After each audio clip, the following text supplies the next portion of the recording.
اور لکھنے میں یہ بتانا پڑتا ہے کہ یہ چن ہے، اس کا مطلب ہے یہاں پر حیرت، خوف، غصہ، اور اس کو نیچا دکھانے کے لیے یا اس جذبے کی شدت میں بتانے کے لیے، زور دینے کے لیے، یا اس کی کمی بتانے کے لیے استعمال کیا جاتا ہے چن، اس کو ندائیہ اور فجائیہ کہتے ہیں۔ ایک سے زیادہ علامتوں کا استعمال بھی ہوتا ہے، جیسے سبحان اللہ، تو اس کے پیچھے بہت خوب، معاذ اللہ، اللہ کی پناہ، خبر لیتا ہوں، بس کرو، رہنے دو۔ اور اسی طرح فرقہ واریت جو ہے یہ ملک کی ترقی، فرقہ واریت اور ملک کی ترقی، یعنی اگر دیش میں فرقہ واریت ہو، بھید بھاؤ ہو اور ملک کی ترقی محال ہے۔ تو یہ چیزیں جو ہے یوں چن کے ذریعے سے، یہ تو میں بول رہا ہوں تو آپ سمجھ جاؤ گے بولنے میں، اور اگر اسی کو اگر ہم تحریر کی شکل میں لکھیں گے تو اس کے بعد ہم چن لگائیں گے تو اس چن میں ہی کیا ہے سمجھ جائیں گے کہ یہاں پر کیا ظاہر کیا گیا ہے، غصہ ہے یا پھر حیرت ہے یا خوف ہے یا پھر حقارت ہے یا کہ کسی بات کی اس جذبے میں زور دیا گیا ہے یا پھر اس میں کمی بیشی کی گئی ہے، تو اسی چن سے ہی پتہ چلے گا۔ اب آئے علامت حذف۔ علامت حذف کیا ہے کہ کسی محذوف عبارت کی جگہ اس کا استعمال ہوتا ہے، یعنی کسی لمبی عبارت کو نقل کرتے وقت اختصار کے پیش نظر عبارت کا کچھ حصہ نقل کرتے ہیں اور بقیہ عبارت کی جگہ ان نقطوں کا استعمال کرتے ہیں۔ عام طور پر قلت جگہ یا قلت وقت کی بنا پر ایسا کیا جاتا ہے۔ ہاں، یہ علامت حذف، یہ سمجھو کیا ہوتا ہے۔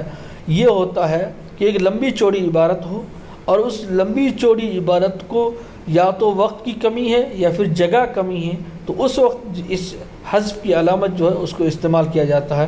جیسے کہ مثال کے طور پر آپ کو میر تقی میر کی کوئی نظم دے دے، یوں آپ نے بہت ساری گائیڈوں میں پڑھی ہوگی، کسی تشریح کے 10ویں 12ویں میں پڑھا ہوگا، جیسے یوں کوئی نظم دے دے اور کہے کہ اس نظم کی تشریح کرو، تو جب آپ تشریح کرتے ہیں تو اب اس نظم کا مطلب بیان کرتے ہو تو آپ یوں لکھتے ہو، یعنی ایک پہلی لائن لکھی اور اس کے بعد یوں dot dot dot dot dot dot dot لگاتے ہیں، ڈاٹ لگانے کے بعد پھر آخری لائن لکھتے ہیں اور آخری لائن لکھتے ہیں تاکہ پہلی لائن سے لے کر آخری لائن کی یہ جو بیچ میں ان سب کی میں تشریح کر رہا ہوں، تو یہ بیچ میں جو ہے عبارت کو حذف، اس کو ختم کر دیا تو اس میں ڈاٹ ڈاٹ لگایا، یعنی یہ پہلے تھی پوری، اب جو اس کے بیچ پہلی لائن سے لے کر آخری لائن کے بیچ میں جو بھی حصہ ہے اس کی میں تشریح کر رہا ہوں، پھر اس کی تشریح کرو، اسی کو کہتے ہیں علامت حذف۔ مجھے امید ہے کہ آپ یہ میری بات کو سمجھ گئے ہوں گے۔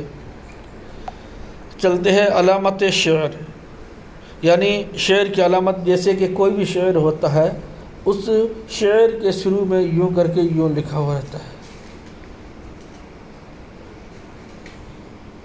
تو یہ جو ہے یہ علامت شعر کہلاتی ہے۔ یہ علامت عبارت میں کسی شعر کا حوالہ دینے کے موقع پر شعر کے شروع میں لگائی جاتی ہے، جیسے علامت، اس کو علامت، پھر علامت مصرع، یعنی عین لگا ہوا رہتا ہے۔ یہ علامت عبارت میں کسی مصرعے کا حوالہ دینے کے لیے استعمال ہوتی ہے، یہ شعروں میں ہوتی ہے حوالہ دینے کے لیے۔ یہ مصرع کی علامت عین سے ہوگی، اور کوئی شعر ہوگا، مصرع کہتے ہیں ایک حصے کو، اور شعر کہتے ہیں پورے دونوں اگر مصرعے آ جائے تو ایک شعر مکمل بنتا ہے، اور مصرع جو ہے ایک ہی حصے کو مصرع کہتے ہیں۔ اگر پورا شعر ہے کا حوالہ دینا ہو تو اس طرح لگاتے ہیں، اگر ایک مصرع دینا ہو، ایک آدھا حصہ دینا ہو تو اس طرح عین لگاتے اور اس مصرعے کا حوالہ دیتے ہیں۔ تو یہ علامت مصرع، عین ہو تو علامت مصرع ہے، اور اس طریقے کی علامت ہو تو علامت وہ نشان جو ہے وہ شعر کا نشان ہے۔ اور مخففات، یہ کیا ہے؟ مخففات یعنی تخفیف کیا ہوا۔ اس میں آپ غور کرو گے تو اس میں لکھا ہوا ہے، چھوٹے سے لکھا ہوا ہے راحہ، کیا لکھا ہوا ہے؟ راحہ اور را زواد، راحہ اور را زواد، یہ جو مختصر علامت اصل فقرے کی جگہ استعمال کی جاتی ہے، یعنی پورا فقرہ ہوتا ہے اس کی جگہ پر اس کو استعمال کی جاتی ہے، اسے مخففات کہتے ہیں۔ جیسے را زواد جو ہے یہ رضی اللہ، یعنی کسی بھی صحابی کا نام آئے گا تو صحابی کا نام لکھتے ہیں اور اس کے اوپر را اور زواد لکھتے ہیں، تو اس کا مطلب ہے رضی اللہ تعالی عنہ۔ اور اسی طریقے سے کسی بڑے بزرگ ولی جو گزرے ہیں یا کوئی بڑا آدمی اللہ والا گزرا ہے تو اس کے آخر میں ہم را اور ہا لکھتے ہیں، یعنی رحمت اللہ علیہ۔ جیسے علامہ اقبال کو آپ نے پڑھا ہوگا تو علامہ اقبال کے اوپر لکھا ہوا ہوگا رے ہے، یعنی رحمت، چھوٹے سے لکھا ہوا ہوگا اوپر، یعنی رحمت اللہ علیہ۔ لیکن اس میں ایک بات میں نے ایک اور ایڈ کی ہے، وہ میں نے اپنی طرف سے ایڈ کی ہے کہ بعض لوگ سواد کو جو ہے وہ مخفف استعمال یہ تو انہو کی جگہ مخفف استعمال ہوتا ہے، رحمۃ اللہ علیہ کے راہا کی جگہ مخفف استعمال ہوتا ہے۔ واضح ہے کہ صلی اللہ علیہ وسلم، یعنی جب بھی ہمارے نبی محمد مصطفیٰ صلی اللہ علیہ وسلم کا نام آئے تو اس وقت پورا لکھیں صلی اللہ علیہ وسلم، لکھنا کیا ہے ضروری ہے، اس میں تخفیف درست نہیں، یعنی صرف سواد لکھ دینا یا سواد لام عین میم لکھ دینا سلام، تو اس طریقے سے اس سے آپ ہمارے نبی محمد مصطفیٰ صلی اللہ علیہ وسلم کا جب نام آئے تو صرف سواد اور سلام سے بچنا چاہیے، ایسا بچنا ضروری ہے، نہیں لکھنا چاہیے بلکہ پورا صلی اللہ علیہ وسلم پورا درود شریف لکھنا چاہیے۔ اب رموز اوقاف جو چارٹ ہے اس کا سکتہ ایسا ہوتا ہے، جملے میں مختلف اسماء کو ملانے کے لیے، بہت سارے اسماء کو ملانے کے لیے کیا ہے لکھا جاتا ہے۔ اس کا دوسرا نام، سکتے کا دوسرا نام کیا ہے؟ وقفہ خفیف، یعنی آد ویرام آپ کی ہندی میں آد ویرام یعنی چھوٹا سا رکنا، تھوڑی دیر رکنا، جیسے آم کیلا پپیتا اور سیب رکھی گئی، آم کیلا پپیتا اور سیب رکھی گئی، تو یہاں فل نہیں رکنا ہے، تھوڑا سی دیر رک کے چلنا ہے۔ اب یہاں پر یہ کیوں آیا؟ کیونکہ اگر ہر جگہ پر ہم اور لگائیں گے آم اور کیلا اور پپیتا اور سیب تو ایک بھدا سا ہوتا ہے، اس لیے یہ چن سکتہ کا لگا دیے جائیں گے۔ اور اس کے بعد وقفہ۔ اب دیکھو وقفہ جو ہے، یہ وقفہ کیا ہوتا ہے؟ وقفہ چھوٹے جملوں کو ملا کر ایک بڑا جملہ بنانے کے لیے، چھوٹا پہلا جملہ ہوگا وہ بھی پورا ہو جائے گا، لیکن پھر دوسرا جملہ لے آئے گا تاکہ پتہ چلے کہ یہ دوسرا جملہ جو ہے اس کا بھی تعلق پہلے جملے سے ہے، اس کو کیا کہیں گے؟ وقفہ۔ اور اس کا دوسرا نام نصف وقفہ ہے۔ ہاں یہ ہے اد ویرام، وہ نہیں، سوری غلطی ہو گئی، یہ ہے نصف وقفہ جو ہے یہ ہے اد ویرام، یعنی تھوڑی دیر آرام کرنا۔ جیسے شہد صحت مند غذا ہے، یہ لذیذ اور طاقتور بھی ہے، یعنی اب شہد صحت مند غذا ہے، یہ ایک جملہ تو ہو گیا چھوٹا، یہ بھی صحیح ہے، جملہ پورا ہو گیا، لیکن یہ لذیذ اور طاقتور بھی ہے، اب اس کا تعلق بھی اس سے ہے، تو ایک بڑا جملہ بن گیا۔ تو اس کے بیچ میں جو آئے گا وہ اس کو کیا کہیں گے؟ وقفہ کہیں گے، اور اس کا دوسرا نام نصف وقفہ ہے، یہ یاد رکھنا ہے۔ رابطہ جملے کو دو الگ الگ حصوں میں رابطے کے لیے، جیسے یہ ایسا چن آئے گا، اس سے رابطے کا دوسرا نام وقف لازم ہے، یعنی یہاں پر رکنا لازم ہے، اس طرح چن لگانا لازم ہے۔ جیسے ماسٹر بیٹھ جائیے، یعنی ماسٹر بولے بیٹھ جائیے، ماسٹر بولا بیٹھ جائیے۔ اسی طریقے سے اور بھی کسی کی بات ہو اس کو نقل کرنا تو کیا ہے؟ جیسے آپ یوں کہو کہ جیسے یہ میرا چینل ہے ARM اردو ایجوکیشن، تو آپ کہو کہ اردو ایجوکیشن میں مولانا عبدالرشید نے یہ کہا کہ آپ کا اس چینل پر ویلکم ہے اور آپ کا استقبال کرتے ہیں اور آپ کا خیر مقدم کرتے ہیں۔ تو یہ بات جو کہنا ہے یہ کیا ہے؟ یہ کیا کہلاتی ہے؟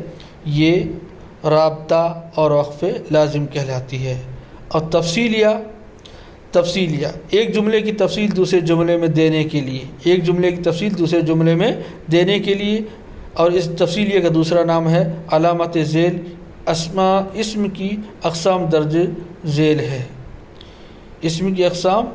ذیل ہے، یعنی تفصیلیہ کا مطلب یہ ہے، علامت ذیل کا مطلب یہ ہے کہ جو بھی مختصر چھوٹی چیز بیان کی گئی ہے اب ان کی لمبی تفصیل بیان کی جائے گی، جیسے کہ یہاں بتایا ہے علامت ذیل یعنی اسم کی اقسام درج ذیل ہے، یعنی اسم ہے پھر اس اسم کی اقسام درج ذیل ہے۔ اب کون سی اسم کی بہت ساری قسمیں ہوتی ہیں، اسم تنکیر، اسم تعریف اور بہت ساری قسمیں ہوتی ہیں، ان کو بیان کرنا یہ سب کیا آتی ہے تفصیلیہ میں آئے گی۔ پہلے اتنی کہیں گے اسم کی اقسام درج ذیل ہے، یعنی اسم کی جو علامتیں ایک قسمی ہیں وہ نیچے لکھی گئی ہے، اب وہ کون سی ہے وہ پوری بیان کرنا، اسی کا نام کیا ہے تفصیلیہ۔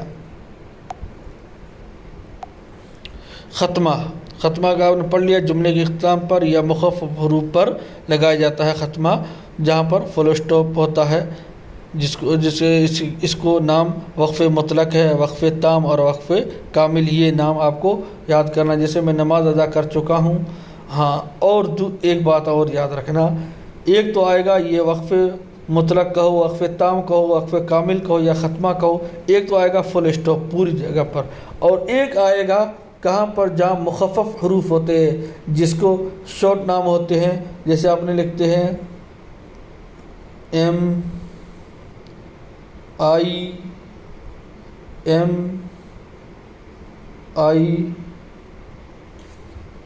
جیسے ایم آل،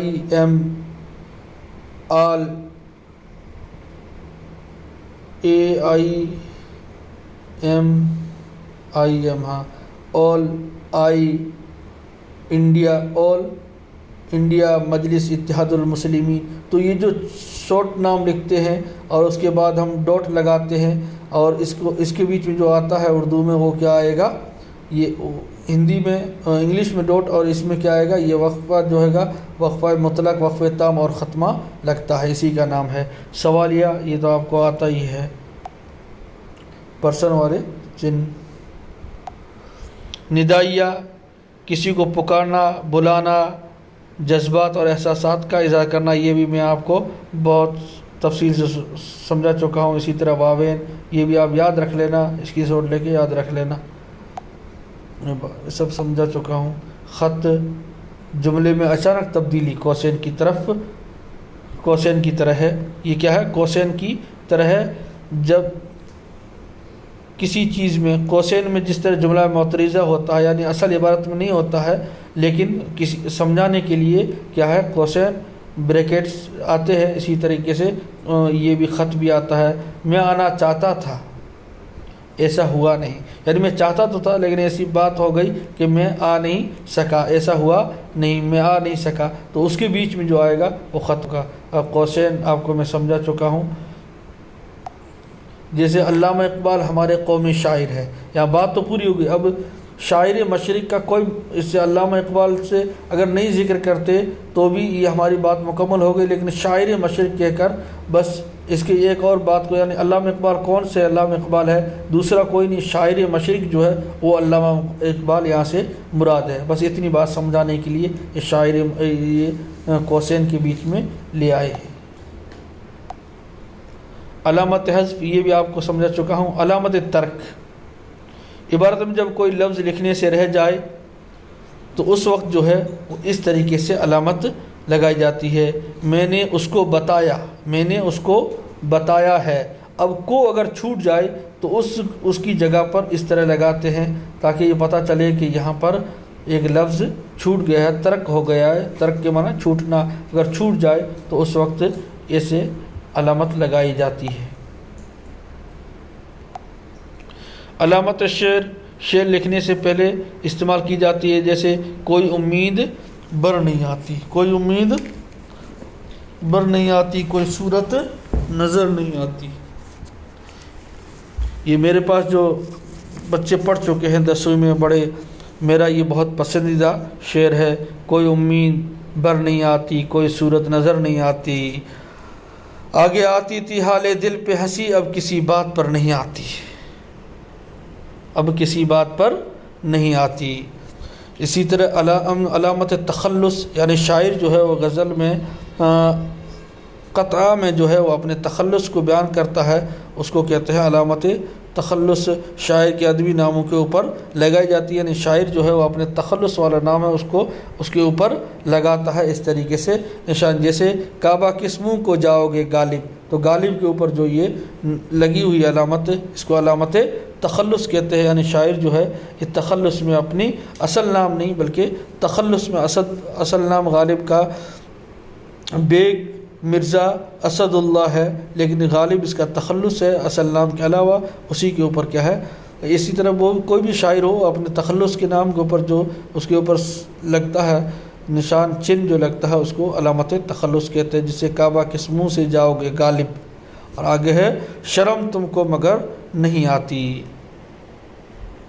تو آج کا سبق ہوا پورا، امید ہے کہ میرا سبق آپ کے سمجھ میں آیا ہوگا، اگر اچھا لگے تو ضرور کمنٹ کریں، اور ابھی تک میرے اس چینل کو سبسکرائب نہیں کیا ہے تو ضرور کریں، اور بیل آئیکن کو دبا کر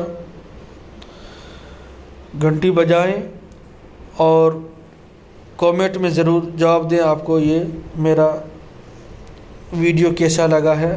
آگے بھی انشاءاللہ ویڈیو بہت جلد آئیں گے، اور آج کے یہ رموز اوقاف جو ہے یہ مکمل ہوئے، آگے بہت اہم سبق کی طرف ہم جائیں گے۔ ابھی علم صرف جو ہے وہ کل انشاءاللہ پڑھیں گے، علم صرف کو۔